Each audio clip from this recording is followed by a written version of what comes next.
वज़न हो या घर का खर्चा हो, ये एक बार बढ़ जाए ना तो घटाना आसान नहीं है। हाँ, बहुत मुश्किल काम है, बड़ी आजमाइश हो जाती है इसके लिए। फिर एक ऐसे टारगेट बना लेते हैं कि जनाब हम तो 1 महीने के अंदर अंदर 20 किलो वज़न घटा देंगे, 10-15 किलो वज़न घटा देंगे।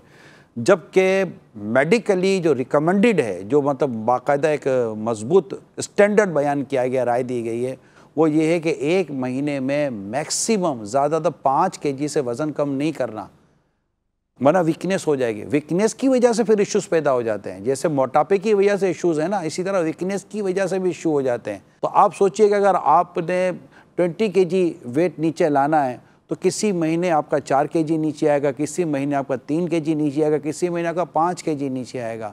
तो इसका मतलब अगर आपने 20 केजी नीचे लाना है और उसके लिए आप बड़ा सीरियस हैं तो मुमकिन है कि 5 माह भी लग सकते हैं, 6 माह भी लग सकते हैं। ये मतलब ये कोई ऐसा नहीं कि 3 दिन में 4 दिन में ये सब हो जाएगा, नहीं नहीं, इसको समझने की ज़रूरत है। किसी माहिर से आप अपने लिए कोई इंडोर एक्सरसाइज का, चाहे मेल है या फीमेल है, बेस्ट एक्सरसाइज वॉकिंग है, पैदल चलें।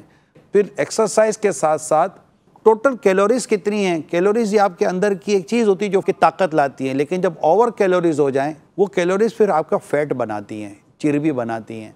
तो इसलिए ग़िज़ाओं का भी मयार, एक्सरसाइज का मयार, और फिर जो रसूल पाक सल्लल्लाहु अलैहि वसल्लम की हदीस है जो बिल्कुल मयार है, स्टैंडर्ड है, अगर नसीब हो जाए कि खाने के 3 हिस्से करो, एक हिस्सा हवा, एक हिस्सा पानी, एक हिस्सा ग़िज़ा, ठोंस ठोंस कर नहीं खाना चाहिए। यार बहुत खा लिया भैया, अब हाथ दे, उठना है। अब भाई तो उठना है तो उठ ही जाएगा, ऐसा भी क्या खाना कि बंदा उठ भी ना सके, तो ये नहीं होना चाहिए।